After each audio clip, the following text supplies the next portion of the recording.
Up next on Lion TV, we have Eduardo Mancia with your sports updates, Landon Stawnacre with a story on your Teacher of the Year, and me, Josh Cremains, with your updated weather forecast. All that and more. Lion TV starts now.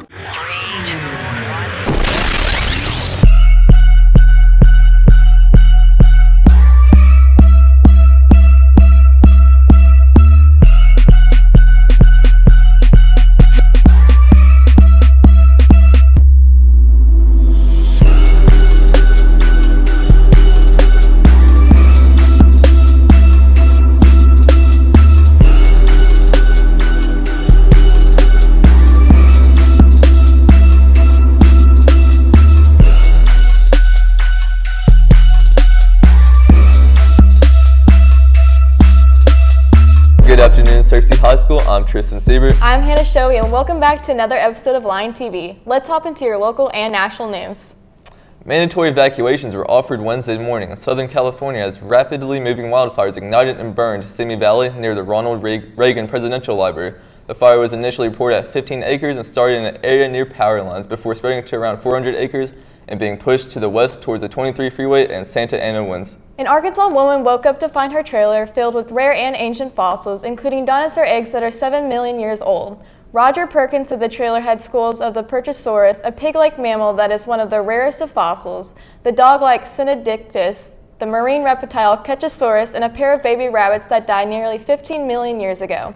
He said the fossils were worth nearly $20,000. However, the theft is no longer being investigated.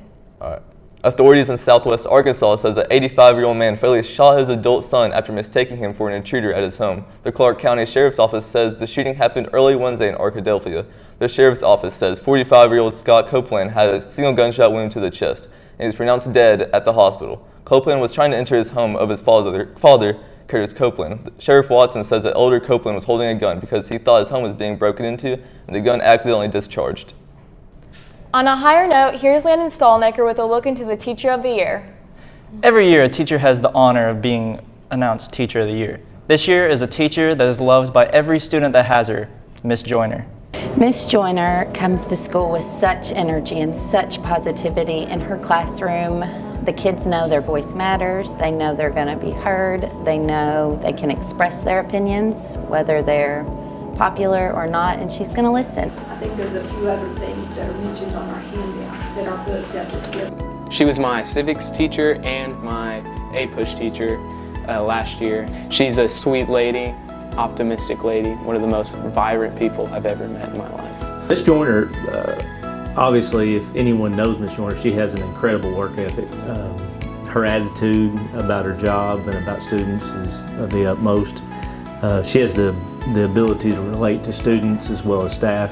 Some good qualities that she has is that, first off, she's just a wonderful woman all around, like not even in the teaching aspect. She's just a really great person. And in teaching, she was able to get information across to where like we understood it, but at the same time we had fun.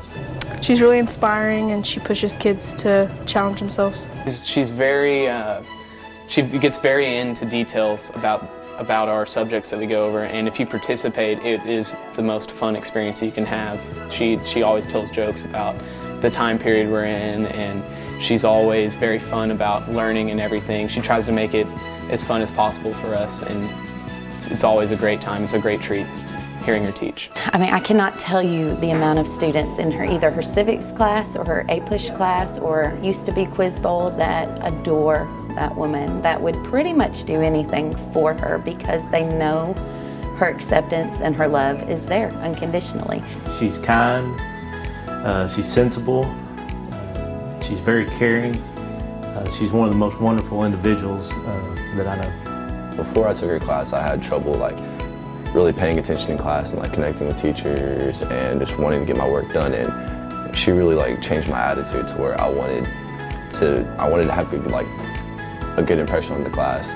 I wanted to have good grades. I wanted to actually like take my time to learn the things because she really the information she gave was just really interesting. Are put in place because these constitutions are going to be difficult to change, as will be the United States Constitution.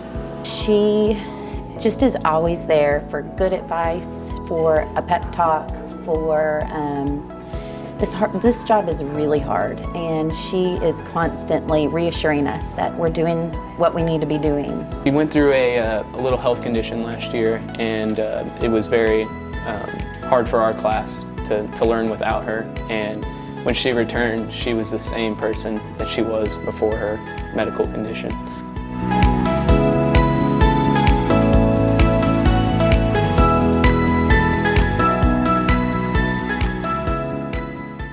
Thanks, Landon, for that insight. And be sure to congratulate Miss Joyner when you pass by her classroom. I know I will. Now let's go to Joshua Cremines to look at our weather. Good afternoon, Searcy High. I'm Josh Cremines here with your updated weather forecast. So today we'll have a high of 54. It'll be sunny. It'll be a 0% chance of rain. Your winds will be going south at 6 miles per hour. And your sun rose at 7:20 a.m. this morning on to tonight. For tonight, your low will be a 33 with clear skies and 0% chance of rain. Your winds will be going at south 16 miles per hour. And your sun will set at 6:12 p.m. onto the almanac. For our almanac, the average high is 69, the average low is 44, and the month of average of precipitation is 4.70 inches, and your month of day is 2.72 inches onto the 5cast. On Saturday, we'll have sunny with a high of 54, a low of 30 with a 0% chance of rain. Sunday will be sunny with a high of 56, a low of 34, a 10% chance of rain. Monday it'll be sunny with a high of 60, a low of 41, with another 10% chance of rain. Tuesday it'll be showers with a high of 63, a low of 40, and a 30% chance of rain. On Wednesday it'll be sunny with a high of 59, a low of 40, and 10% chance of rain. Well, looks like it's going to be raining. And once again, very hostile for you. Very. Now let's see what we're having for lunch on Monday. Mini beef hot dogs, hamburger, lettuce, tomato, and pickles, baked Cheeto Puffs, broccoli, ranch dip, baked beans, pears, mustard, ketchup, milk variety, golden delicious apple. Don't forget to thank our lunch ladies for their hard work. Now let's get into some more announcements. There will be a food drive from November 11th to 15th to benefit Searcy families for Thanksgiving. Please bring non-perishable foods to your first period class. Show Searcy how much we care for our community. Searcy High School and the Arkansas Department of Health will be holding a flu immunization clinic on November 8th. Any girl who is interested in information regarding the Miss Central Arkansas Outstanding Teen Scholarship Competition, a preliminary to the Miss Arkansas Scholarship Competition, can pick up the information in the Guidance Center. Girls must be between the ages 13 and 17. Key Club will meet Tuesday, November 5th at 7:30 a.m. in Miss Butler's room. Tonight, your football team will be playing Mountain Home at 7, so don't forget to come support the Lions. Speaking of sports, let's go to Eduardo to get a look at recent sports.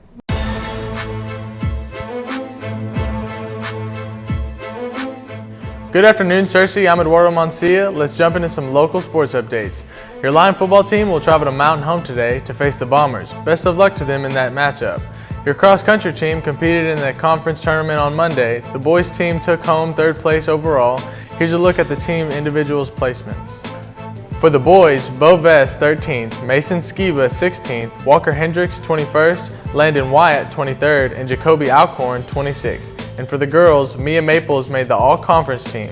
We talked to Walker Hendricks to get his thoughts on the season. It's going pretty good. It started out kind of rough because it was super hot, but after a while it cooled off and our time started getting better, and so we actually got 3rd place at conference, the guys team did. So they will compete in the state cross-country tournament November 19th. Be sure to congratulate them on their times. In college news, the Razorbacks will take the Mississippi State Bulldogs tomorrow at 3 p.m. The Razorbacks are currently 2-6, while Mississippi State is 3-5. In national news, the Washington Nationals clinched the World Series championship in Game 7 against the Houston Astros. Wednesday night, the final score was 6-2. This is the first World Series championship for the National franchise. This was the Astros' 3rd time appearing in the World Series. That's all I have for you today, Searcy. Let's send things back over to the news desk. Thanks, Eduardo, for the sports updates. Well, Searcy, that concludes another episode of Lion TV. If you missed any episodes, be sure to go to our YouTube channel and subscribe to Searcy High Lion TV. And remember to follow us on Twitter at Lion TV, Instagram at Searcy Lion TV, and Facebook at Searcy High Lion TV. While you're at it, make sure to check out Holden Jones' story on the band's rankings at the marching contest at SearcyLionPress.com. Signing off, I'm Hannah Shoei. And I'm Tristan Siebert. Have a great weekend, Searcy.